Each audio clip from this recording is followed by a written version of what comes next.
All right, whenever you, oh, you know what? Can you give time signals?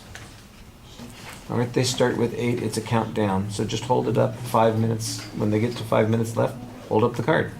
Okay. Not complicated. What's that? She's got it. She's going to watch over my shoulder. I've got it right here.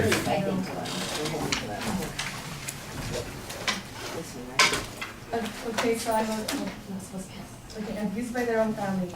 Have you ever noticed why some children might be acting weird or seem different to you? We pay attention to the littlest things of each other, but if noticing if a child is emotionally or physically abused might be a tough one to point out.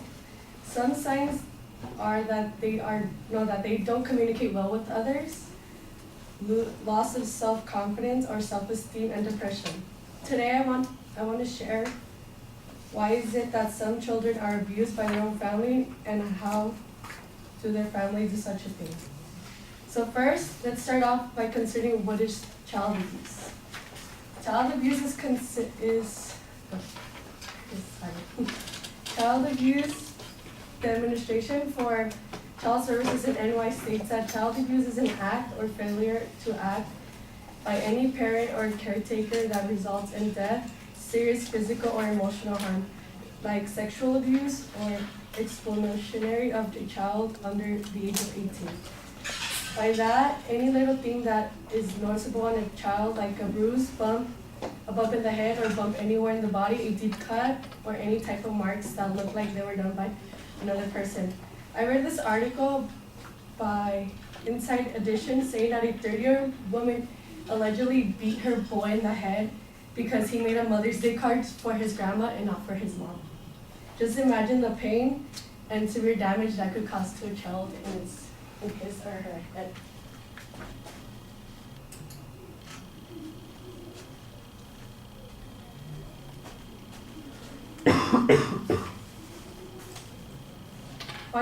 Why do parents do such a thing to their own child? Well, let's see. In this article by Mary, she states that adults who suffer abuse or little treatment in childhood are most likely to abuse their own children because the family model they grew up with is flawed. They think it's okay. Their parents didn't do anything to help them cope with the feeling of abuse. By them not going to get help with it, they just continue with it. They don't think it's wrong because their parents didn't get any consequences for what they did. This would just continue with their kids, but by them going to counseling or groups may help, such as family counseling, self-help systems, and the provision of goods and services, homemaker or receptive caretaker. Like this is old. It's supposed to be normal for them, but it's not. Okay, you see the little girl's in fear, so is the little boy, and the dad is just watching. Another reason why parents might abuse their child is because they have an emotional disorder. In the same article by Mary, she also says that parents who struggle with anxiety disorder, depression, bipolar, or mental illness are less able to cope with the stress of parenting and may be more likely to engage in child abuse. With all these disorders, with any disorder, the parents have trouble taking care of them, let alone another human being. It can be side effects due to the disorder, like they can get angry with any little thing and physically abuse the child for no reason. When they neglect the child as well, and they act like the child doesn't even exist. So like emotional words hurt to the child as well as physical.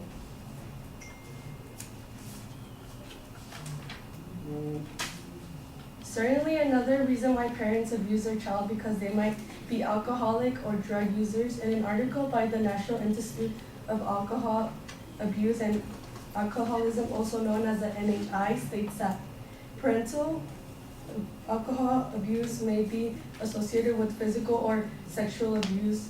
This might be the worst one.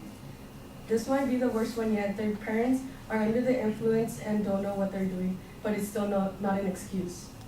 If both parents are under the influence, the child is most likely to get even more abused by both parents. Both parents can't control what they do or say to the child or to anyone.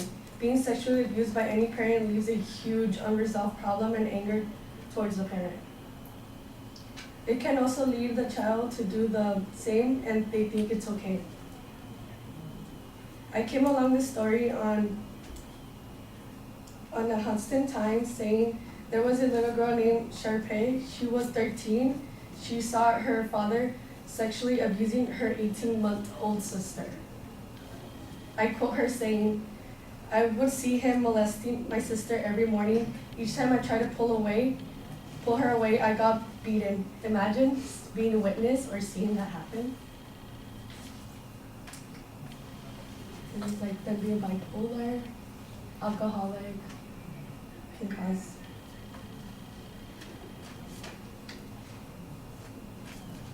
Before you start to judge a kid, before you start to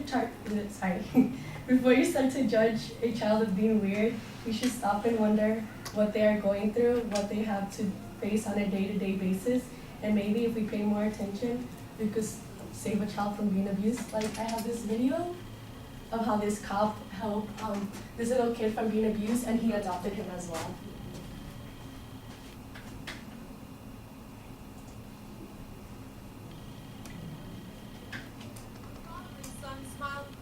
Arm in arm, but it was pain that brought these two together.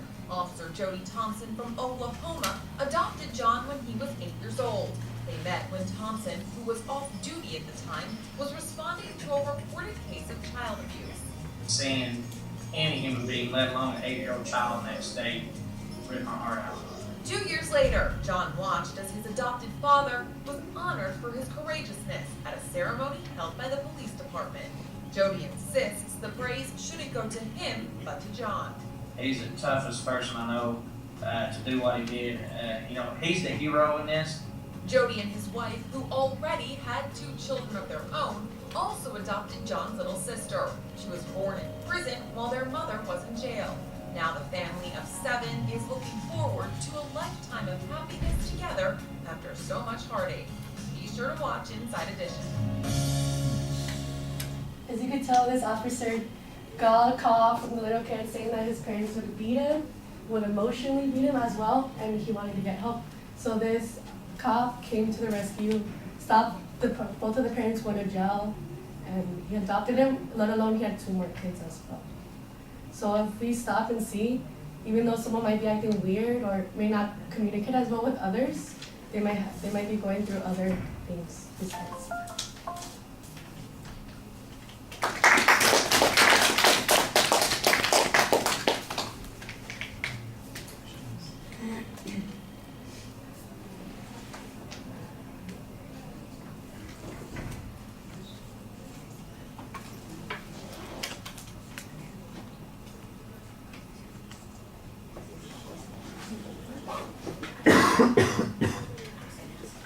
Yeah.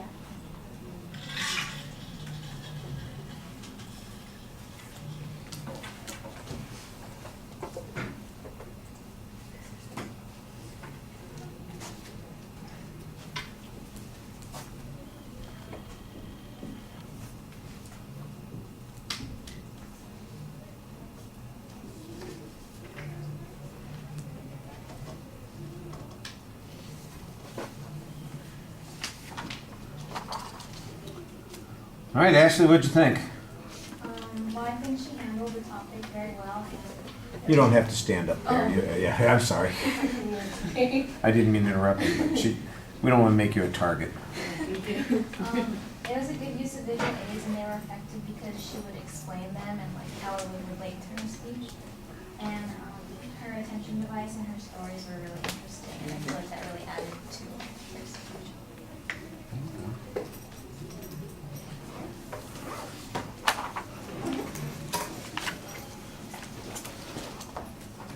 All right, well, you kind of have a rhetorical question at the beginning as an attention device. I think the transition to the point where you're talking about these being signs of abuse needs to be a little bit smoother. As it is, it sounded a little bit awkward the way you were reading it, and you kind of want to keep in mind what the point is that you're trying to do. The point is to introduce the subject to the audience, and it sounds like you're kind of going through a mechanical process here rather than thinking about the way the audience is going to relate to this information. You have a couple of questions as your purpose statement, and that's okay. I think it's better when you have a more declarative position that you're going to be talking about. Your goal is to answer the questions, and I think that you want to put it that way. Instead of asking people to think about the questions and treating them as rhetorical in nature, you want to say, there are 2 questions that I'm going to try and answer for you today. Why is it that children are abused, and how is it that their parents could engage in this process in the first place?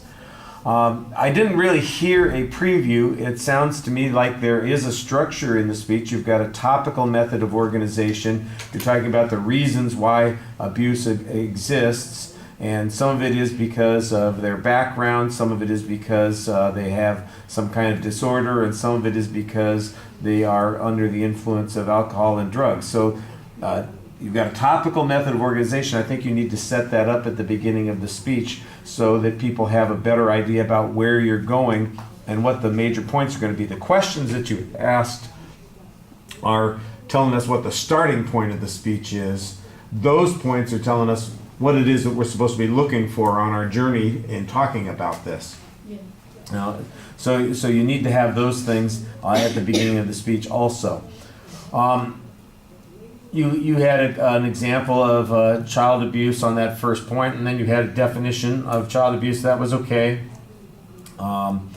The article, you cite it as being written by Mary. I'm sure Mary had a last name. I'm not sure if It was on there, it's just hard. yeah, it was not clear to me if Mary is a staff writer for the magazine or if there's somebody who is got some specialized knowledge on the subject. If they're just a staff writer, you can quote the publication. You don't necessarily need to give us the staff writer's name. But if it is an authority who is knowledgeable about the subject, you want to tell us what their qualifications are in the process.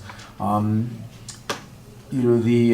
think you could use a little bit more example here. You've got the visual, which I think is okay, that people sometimes, the old school version of punishment, getting the kid over your knee and smacking them with the shoe, that sort of thing. I think that makes the point that a lot of people thought that this kind of punishment was appropriate at one time, and that they're just perpetuating the sort of behavior that their families engaged in. Although I felt like there wasn't much more development of it after that. I didn't really hear a lot of research in the presentation there. On the second one, with the problems of the parents might have some kind of disorder, you're reading the material and it doesn't always come out clearly, and sometimes the reading of the material leaves out a word or phrase, or it doesn't emphasize the right word or phrase, and so I think we miss the point. It's like there's one section where you're saying these people can't even take care of themselves, much less take care of another kid, and the way you said it, it didn't sound like that's what you were saying. That's exactly what the inference is in the argument, in the quote that you've got, but the way you presented it, you're going to have to listen back to it and watch it. There was a word or a phrase that you either said differently or put in a different place, and it came out a little bit awkward. I feel like the way I just sounded came out awkward because I'm nervous. Yeah, and some of it is nervousness, Yeah. but forget the nervousness. Some of it is because you're trying to read while being nervous instead of telling us what it is that you think. You know what it is that you think on this point. Get the pages in front of you out of the way. This is a delivery thing we're going to be talking about later on. Because once you write something, you want to read it.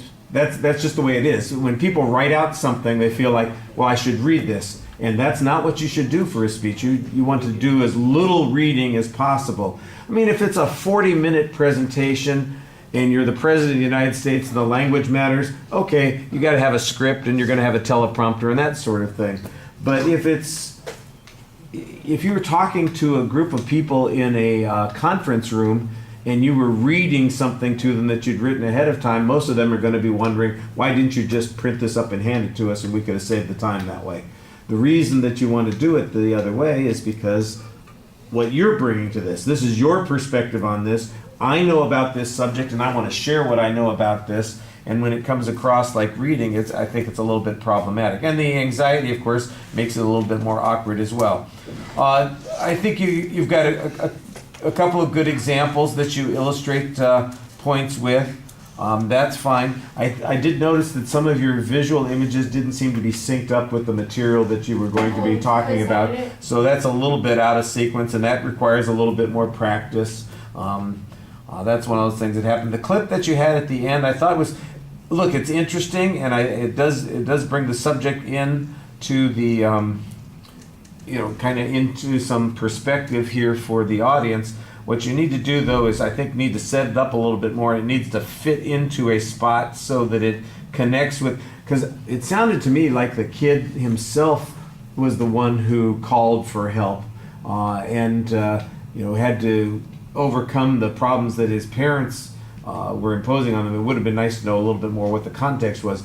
The outcome, the rescuing by the police officer, the adoption, that's a nice story, but it doesn't have a lot to do with what you were talking about, which is why parents abuse their children in the first place.